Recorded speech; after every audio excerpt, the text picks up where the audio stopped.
नमस्कार, news capital express में आपका स्वागत है। मैं हूं आपके साथ दीप्ति। आइए शुरुआत करते हैं ताजा तरीन खबरों के साथ। न्यू पेंशन योजना वर्ष 2005 के बाद नियुक्ति। मध्य प्रदेश के 5,50,000 कर्मचारियों को NSDPL टेक्नोलॉजी ट्रस्ट और रिसर्च कंपनी के central record company agency national pension system NSDLE governor limited के नाम से हर माह वेतन से 10% राशि कर्मचारी के और 10% राशि मध्य प्रदेश सरकार की तरफ से पेंशन के नाम पर राशि प्रति माह काटी जा रही है। लेकिन इसका लेखा जोखा ना तो मध्य प्रदेश सरकार के पास है और ना ही कर्मचारी को उपलब्ध कराया जाता है। कर्मचारी को यदि आकस्मिक कार्य हेतु कोई राशि निकालनी है तो उसकी भी व्यवस्था न्यू पेंशन योजना में नहीं है। पांडे, प्रांताध्यक्ष, मध्य प्रदेश कर्मचारी मंच। आज आपने रैली का वो निकाला है, ज्ञापन देने, मुख्यमंत्री को ज्ञापन देने जा रहे हैं। आज मध्य प्रदेश कर्मचारी मंच के बैनर तले प्रदेश के कर्मचारी, स्थायी कर्मचारी, कार्यभारित कर्मचारी पुरानी पेंशन योजना लागू करने की मांग को लेकर और न्यू पेंशन योजना 2005 को वापस करने की मांग को लेकर ये विशाल रैली निकाल रहे हैं और विधानसभा का घेराव कर रहे हैं, क्योंकि सरकार बार बार धरना प्रदर्शन करने के, ज्ञापन देने के बावजूद भी नहीं चेती है और पुरानी पेंशन योजना लागू करने की कोई कार्रवाई नहीं कर रही है। इसलिए आज हमको विवश होकर विधानसभा सत्र के दौरान 144 धारा लागू होने के बावजूद भी रैली निकालकर विधानसभा का घेराव करना पड़ रहा है, मुख्यमंत्री को ज्ञापन सौंपना पड़ रहा है और अब उससे मांग करना पड़ रही है कि पुरानी पेंशन योजना लागू करे, क्योंकि 2005 न्यू पेंशन योजना के दायरे में 8 लाख कर्मचारी आता है और उस 8 लाख कर्मचारी का भविष्य सरकार ने निजी हाथों में सौंप दिया है। भारतीय जनता पार्टी कर्मचारी हितैषी होने का दम भर रही है, लेकिन उसी की सरकार में 8 लाख कर्मचारी दर दर की ठोकर खा रहा है, अपनी पेंशन और जमा पूंजी पाने के लिए संघर्ष कर रहा है और पेंशन भी बनाई जा रही है तो 500-700 रुपये बनाई जा रही है, जिससे उसके परिवार का भरण पोषण नहीं हो सकता है। हम सरकार को ज्ञापन देकर तत्काल मांग कर रहे हैं कि पुरानी पेंशन योजना लागू करे, न्यू पेंशन योजना वापस ले, ताकि कर्मचारियों को बुढ़ापे का सहारा प्राप्त हो सके, बुढ़ापे में वो अपने परिवार को पाल सकें, दवा आदि करा सकें। और यदि ऐसा नहीं करेगी सरकार तो उग्र से उग्र आंदोलन करना पड़ेगा, लेकिन पुरानी पेंशन योजना सरकार को लागू करना पड़ेगी। कहाँ से कार्यकर्ता हैं? पूरे प्रदेश के आए हैं, बालाघाट से आए हैं, धार से आए हैं, झाबुआ से आए हैं, होशंगाबाद से आए हैं, हरदा से आए हैं, सतना से आए हैं, रीवा से आए हैं, जबलपुर से आए हैं। सभी प्रदेश के कोने कोने से आते जा रहे हैं कार्यकर्ता और रैली निकालकर अपना विरोध दर्ज कराएंगे और सरकार से पुरानी पेंशन बहाल करने की मांग करेंगे। पंचायत चुनाव मामले में ओबीसी आरक्षण पर रोक लगाने के बाद बीजेपी के निशाने पर आए विवेक तन्खा ने आज एक प्रेस कॉन्फ्रेंस के जरिए पलटवार किया है। राज्यसभा सांसद और सीनियर एडवोकेट विवेक तन्खा ने कहा कि उन्होंने पंचायत चुनाव में रोटेशनल आरक्षण की जरूरत के अलावा कोई भी खुद राज्य सरकार के वकील ओबीसी आरक्षण पर रोक लगाता देखकर भी सुप्रीम कोर्ट में खामोश थे। तन्खा ने कहा कि बीजेपी नेता और उनकी ट्रोल आर्मी तथ्यों को भुलाकर दुष्प्रचार कर रही है और इसीलिए उन्होंने भाजपा नेताओं को मानहानि का नोटिस भेजा है। विवेक तन्खा ने कहा कि भाजपा नेताओं ने अब 10 करोड़ की मानहानि के नोटिस का जवाब देना है और वो सच को साबित करने की लड़ाई तब तक लड़ेंगे जब तक कोर्ट दूध का दूध और पानी का पानी नहीं कर देती। क्योंकि सुप्रीम कोर्ट भी 17 से बंद हो गया था, लास्ट डे था वो, तो उन्होंने कहा कि अब हमारे पास विकल्प ये है कि जनवरी में आपकी याचिका या हम सुनेंगे, हाई कोर्ट सुनेगा और उसके बाद अगर हम इसको अनकॉन्स्टिट्यूशनल, असंवैधानिक पाएंगे, हम इसको सेटिसाइड कर देंगे। तो मुझे बात उचित लगी, मैंने कहा ठीक है, ये लोग नहीं मानते हैं तो ठीक है, थोड़े दिन और लड़ लें, फिर सुप्रीम कोर्ट, हाई कोर्ट हमारी बात सुनेगा, हम इस बात को अच्छे से समझाएंगे और हमको जजमेंट मिलेगा। मेरी बात यहाँ पर समाप्त हो। इसके बाद मैंने एक शब्द भी सुप्रीम कोर्ट को नहीं कहा। सरकार और इलेक्शन कमीशन के नुमाइंदे भी वहाँ पर थे, वकील साहब थे, तो सुप्रीम कोर्ट उनसे बात करनी थी और उनसे बोला सुप्रीम कोर्ट ने कि भाई ऐसा सोचो कि अगर हम इतना बड़ा चुनाव करा देते हैं और बाद में सेटिसाइड होता है, कितना खर्चा होता है, कितना ह्यूमन रिसोर्स वेस्ट होगा, पब्लिक मनी वेस्ट होगा।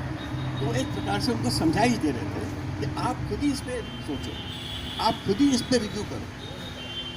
ये सुप्रीम कोर्ट उनके हमारे ऑपोजिट वकील जैसे इलेक्शन कमीशन के वकील और स्टेट गवर्नमेंट के वकीलों से डायरेक्ट बोल रही थी। हम लोग वीसी में थे सब लोग, तो बात करते करते सुप्रीम कोर्ट ने उनसे पूछा, तो ये तो छोड़ो, आप ये बताओ कि आपने मेरे महाराष्ट्र जजमेंट को इम्प्लीमेंट किया है कि नहीं किया। हो सकता है कि उनको जानकारी नहीं थी, हो सकता है वो उस वक्त घबरा गए हों, तो वो लोग कोई इस पर जवाब नहीं दे पाए, ना हाँ ना ना। और सुप्रीम कोर्ट इस बात को लेकर नाराज हो रही थी कि भाई आप बताओ कि हमने जो अभी 10 दिन पहले 20 दिन पहले एक फैसला किया है उसकी स्थिति क्या है। उन लोग सबने एक ही चीज़ बोली कि अब जो कोर्ट फैसला करेगी वो हमको मानेगी। विधानसभा में फिर ओबीसी आरक्षण की गूंज। कमलनाथ ने कहा कि सदन के आश्वासन के बाद मुख्यमंत्री क्या कदम उठा रहे हैं। सदन में आज मुख्यमंत्री इसकी जानकारी दें, स्थिति स्पष्ट की जाए। सरकार के साथ हम भी कोर्ट जाने को तैयार हैं। हमारे स्थगन प्रस्ताव पर मुख्यमंत्री ने आश्वासन दिया था, ओबीसी सीट्स पर आरक्षण बगैर चुनाव नहीं करने दिया जाएगा। कल स्थगन प्रस्ताव के बहस पर माननीय मुख्यमंत्री जी ने सदन को आश्वासन दिया कि आरक्षण के बगैर कोई चुनाव नहीं होगा। उन्होंने आश्वासन दिया कि आरक्षण होगा, यही हमारी मांग थी। मैंने तो मुख्यमंत्री का सदन में धन्यवाद किया कि आपने हमारी मांग स्वीकार करी है। सदन में ये आश्वासन दिया, तो मैं तो आज मुख्यमंत्री जी से पूछना चाहता हूं कि जो उन्होंने सदन में आश्वासन दिया है उसके बाद क्या कदम आप उठा रहे हैं। आप सदन में आके ही इसकी घोषणा करिए और हम तैयार हैं। हमसे जो मदद हो सकती है, आप कोर्ट जा रहे हैं, अगर आप चाहेंगे हम भी कोर्ट चले जाएंगे। मेन मुद्दा कल का 3 थे, परिसमन, आरक्षण और रोटेशन। परिसमन और रोटेशन संविधान में इसका प्रावधान है, वो तो कानूनी करना है। पता नहीं किस बात के कारण ये भाग रहे थे परिसमन और रोटेशन से। आरक्षण तो होना ही है।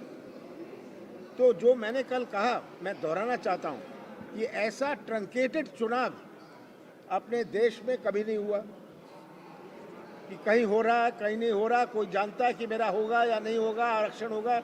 ये परिस्थिति पैदा करी, इसकी क्या आवश्यकता थी। और जब सुप्रीम कोर्ट में ये मामला एक दूसरा मोड़ लिया, ये हमारा पॉइंट नहीं था। ये कहते हैं कांग्रेस कोर्ट गई, विवेक तनखा कोर्ट गए। विवेक तनखा ने तो स्पष्ट कर दिया कि मैं तो रोटेशन पर गया था, नाम निशान नहीं है आरक्षण का। पर मामला जब सुप्रीम कोर्ट में बहस के समय जब सरकारी अधिवक्ता मौजूद था, आयोग का अधिवक्ता मौजूद था, ये चुप बैठे रहे, शांत बैठे रहे कि उनको ऐसे इंस्ट्रक्शंस थी। और अब जब ऐसा हो गया, आप दूसरे दिन जाते थे, दूसरे दिन जाना था ऑर्डर रिकॉल का।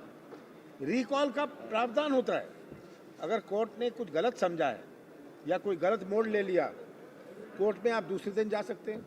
आप चुनाव की प्रक्रिया शुरू कर रहे हैं, चुनाव की प्रक्रिया अभी चल रही है और ये चलती हुई प्रक्रिया में वो जानते नहीं कि चुनाव होगा नहीं होगा, जहाँ नहीं हो रहा वो जानते नहीं आरक्षण होगा या नहीं होगा। विजयलक्ष्मी साधो विधायक ने प्रदेश के किसानों के लिए विधानसभा में सवाल पूछा है।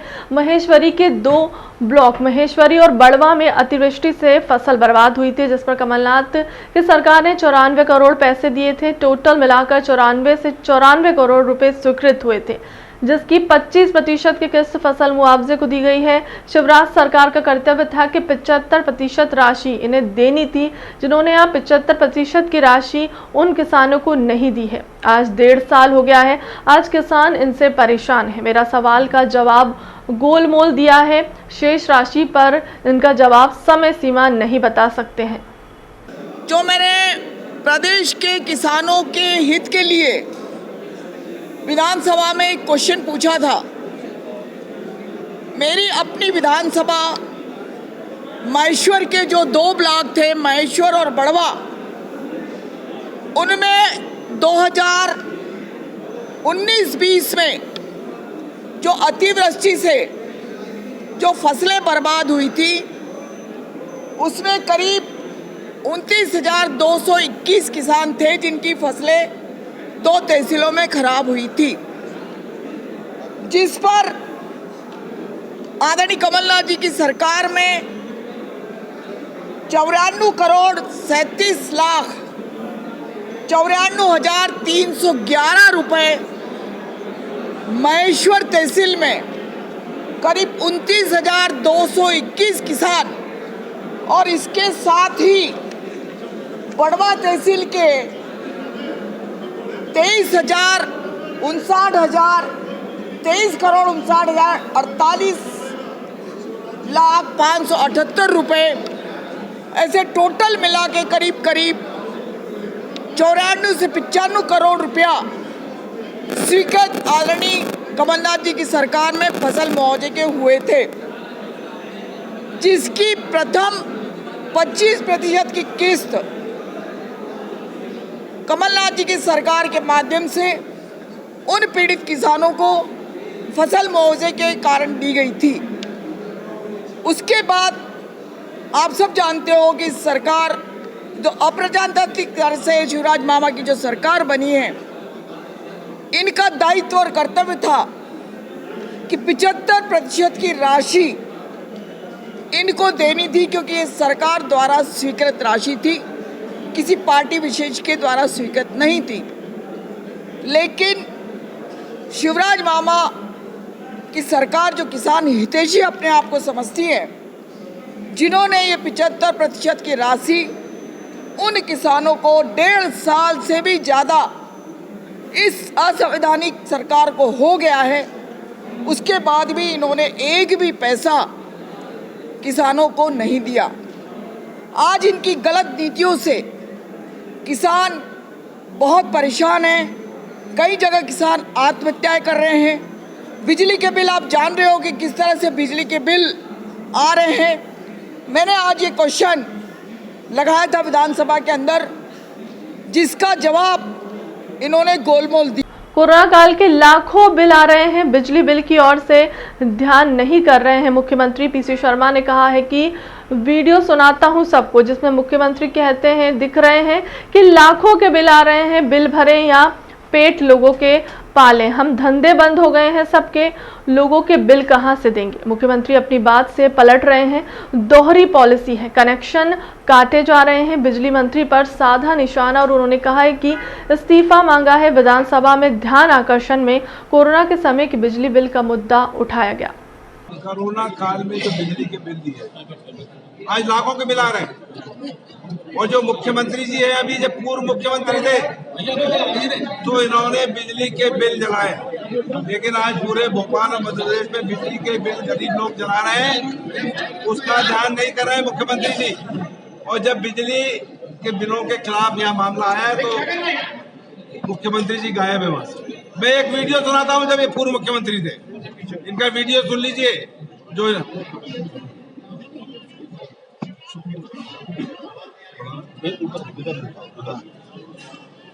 बोल दे, ये कह रहे हैं ये लाखों के बिल आ रहे हैं, ये बिल भरे कि पेट भरे, ये मुख्यमंत्री जी कह रहे हैं। और कोरोना काल में इन्होंने घोषणा की थी कि कोरोना काल के बिजली के बिल हम माफ किए जाते हैं। आज ये मामला हमने उठाया, लाखों बिल आ रही है, 1,22,000 का बिल। इसके बाद है ये 50,000 का बिल। ये हम पहले भी आप लोगों को बता चुके हैं। ये धरने प्रदर्शन भोपाल और पूरे मध्य प्रदेश में हो रहे हैं। लोगों के काम धंधे बंद हो गए, लॉकडाउन में कर्फ्यू लगा, लोग जो काम घरों में जाते थे वो कर नहीं पाए, ये कहाँ से देंगे लाखों को बिल। ये आज मंत्री जी वहां झूठ बोल रहे हैं कि ऐसी कोई घोषणा नहीं हुई। ये बोले बिजली के बिल मत भरो, अगर कोई काटने आए तो मुख्यमंत्री, ये पूर्व मुख्यमंत्री जब थे तो कहते थे कि मैं खुद शिवराज सिंह चौहान जोड़ने आएगा। ये इनकी दोहरी पॉलिसी है, इसलिए आज हमने और असत्य जवाब उन्होंने वहां पर दिए, उसके खिलाफ हमने बहिर्गमन किया। और जो वेल में भी हम लोग गए आज। वरिष्ठ कांग्रेस नेता और पूर्व मंत्री डॉक्टर गोविंद सिंह ने भाजपा सरकार पर विधानसभा के शीतकालीन सत्र के दौरान बड़ा हमला बोला है। डॉक्टर गोविंद सिंह ने कहा कि पूरे प्रदेश के किसान और आम जनता भाजपा सरकार और व्यापारियों के बीच साठगांठ होने से परेशान है। उन्होंने कहा कि शासकीय सोसाइटी को कमलनाथ सरकार ने 80% खाद देने और आम व्यापारी को 20% खाद देने के लिए नियम लगाया था, लेकिन भाजपा सरकार ने उसे हटा दिया है। डॉक्टर गोविंद सिंह ने कहा कि भाजपा ने शासकीय गोदामों के बजाय सीधे व्यापारियों के गोदाम खाद्य से फुल कर दिए। डॉक्टर गोविंद सिंह ने बड़ा आरोप लगाते हुए कहा है कि भाजपा सरकार की वजह से ही प्रदेश में खाद का संकट आया है। सवाल इस बात का है, पूरे प्रदेश की जनता और हर पूरे प्रदेश के करोड़ों किसान मध्य प्रदेश में भारतीय जनता पार्टी की व्यापारियों के द्वारा साठगांठ मिलकर करने से जो कांग्रेस पार्टी के समय सोसाइटियों को 80% खाद और व्यापारियों को 20% खाद देने का प्रतिबंध लगाया था, भारतीय जनता पार्टी की सरकार बनते ही वो प्रतिबंध हटा दिया और पूरा खाद गोदामों में न भर के व्यापारियों के गोदाम में चला गया। इसलिए भारतीय जनता पार्टी की सरकार के द्वारा पैदा गया खाद का संकट है। आज भी पूरे प्रदेश में हाहाकार मचा हुआ है। मंत्री ने कल स्वयं जीतू पटवारी के प्रश्न में स्वीकार किया कि हमें आधा खाद मिला है। आज भारतीय जनता पार्टी का किसान संघ है, वो लगातार हड़ताल करने पे है, बैठा हुआ है। अभी रायसेन और सीहोर के पास किसान संघ के लोग आंदोलन कर रहे हैं। बच्चियां हायर सेकेंडरी स्कूल में पढ़ना वाली 10वीं में, उनके फादर वगैरह खेत में जा रहे हैं, पिताजी वो बेचारी लाइन में लगी कि सुबह से मिले खाद एक बोरी मिल जाए। पूरा प्रदेश को भारतीय जनता पार्टी सरकार बर्बाद करने पर उतारी है। किसान की जब स्थिति ठीक नहीं रहेगी तो ना व्यापार चलेगा, मध्य प्रदेश की अर्थव्यवस्था चौपट हो जाएगी। किसान के भरोसे ही मध्य प्रदेश की आर्थिक स्थिति चल रही है। विधानसभा में गृह मंत्री नरोत्तम मिश्रा ने मध्य प्रदेश लोक और निजी संपत्ति को नुकसान का निवारण और नुकसानी की वसूली विधेयक किया पेश। कल सदन में विधेयक पर होगी चर्चा। बड़ी विचित्र स्थिति है। विषय वो उठा रहे हैं अपना पाप छुपाने के लिए जिन्होंने कोर्ट में लगाया था, जिनकी गलती है वो हमें अपराधी घोषित करना चाहते हैं। किसी शायर ने कहा है कि कातिल ने बचने का अजब रास्ता निकाला, भीड़ में घुसकर खुद ही पूछने लगा इसे किसने मार डाला। ये स्थिति कांग्रेस की है, पूरी गलती कांग्रेस की। आपने पिटीशन लगाई, कह रहे हो कि रोटेशन को गए थे। अगर रोटेशन से वो गबलिकी में घुस गया मामला और वहां से अगर कोई अलग निर्णय आ रहा था तो आप केस वापस ले लेते, पिटीशन वापस ले लेते। पिटीशन वापस नहीं ले सकते थे तो फैसला खिलाफ होते ही रिवीजन में लगा देते हैं, पर हमसे कह रहे हैं कि तुम रिवीजन में लगाओ। है ना विचित्र बात। और वो भी कमलनाथ जी कह रहे हैं। कल सारे दस्तावेज रखेंगे, 25 लाख रुपए तनख्वाह जी को देके केस लड़ने जो लोग बुलाते हैं। कांग्रेस के प्रवक्ता जिसने कि वो याचिका लगाई है, एक छिंदवाड़ा से वो बहन हमारी जया और प्रवक्ता जफर और सांसद राज्यसभा के कांग्रेस के, ये लड़ रहे हैं उस केस को और पूरे के पूरे 50% हमारे पिछड़े वर्गों के हितों पर कुठाराघात कर दिया। लोकतंत्र की सबसे छोटी इकाई पंच जिसका चुनाव था उसमें से बाहर कर दिया। दरअसल ये सब इमरजेंसी के समर्थक लोग रहे। कमलनाथ जी उस समय संजय गांधी जी के खास थे, इंदिरा जी के खास थे। इन्हें लोकतंत्र कहीं भी हो स्वीकार ही नहीं। चुनाव से पलायन करती है कांग्रेस जब से कमलनाथ जी मध्य प्रदेश में आए। 28 सीटों पे चुनाव में हारे, अभी 4 सीटें 3 विधानसभा 1 लोकसभा की हुई हारे और उन्हें मालूम था कि पंचायत में भी हारेंगे, इसलिए ये कोर्ट में गए थे जिसका परिणाम पूरा प्रदेश भोग रहा है। मध्य प्रदेश विधानसभा के शीतकालीन सत्र के दौरान सत्ता पक्ष और विपक्ष में आरोप प्रत्यारोप का दौर लगातार जारी है। कांग्रेस के विधायक कुणाल चौधरी ने माफियाओं को संरक्षण देने का आरोप भाजपा सरकार पर लगाया है।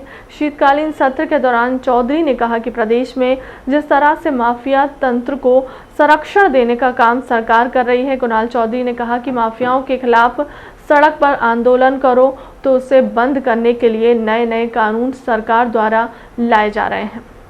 मध्य प्रदेश के अंदर जिस तरीके से माफिया तंत्र को संरक्षण देने का काम सरकार कर रही है, सड़क पे आंदोलन करो तो उसे बंद करने के लिए नए नए कानून लेके आ रही है, सदन के अंदर सवाल पूछो तो सिर्फ जानकारी एकत्रित करी जा रही है।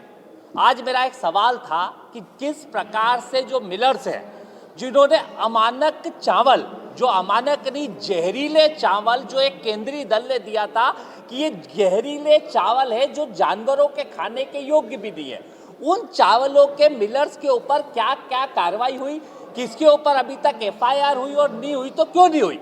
तो सरकार में बैठे अधिकारी और अधिकारियों का संरक्षण करते मंत्री हर बार का सवाल का जवाब देते हैं, जानकारी एकत्रित करी जा रही है।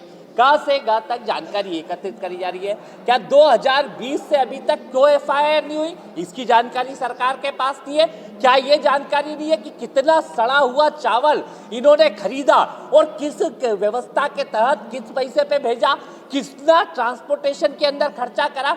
स्पष्ट रूप से ये खाद्य जो माफिया है, जो ये खाद्य माफिया है, इस माफिया तंत्र को संरक्षण सरकार दे रही है और सरकार में बैठे मंत्री उसके संरक्षण के मुखिया होके कहीं ना कहीं बड़े बड़े माफिया होके दलाल के रूप में काम कर रहे हैं और लोगों की जान से खिलवाड़ करने। क्योंकि वो जो केस है कि बड़े बड़े अखबारों में छपा था, बड़ी बड़ी चीजों में छपा था कि जो चावल की क्वालिटी पाई गई थी वो केंद्रीय दल ने पाई थी कि ये जानवरों को खिलाने योग्य भी नहीं है, जिसे इंसानों को खिलाया गया था। एक लूट सके तो लूट योजना मध्य प्रदेश में चल रही है और यही वो पैसा है जिससे मध्य प्रदेश में कांग्रेस की सरकार गिराने के लिए विधायक खरीदी के पैसे करेगा और वही पैसे की वसूली के लिए अभी काम चल रहा है। फिलहाल के लिए अब तक की खबरों में इतना ही। देश दुनिया की तमाम बड़ी खबरों के लिए बने रहे न्यूज़ कैपिटल एक्सप्रेस के साथ। नमस्कार।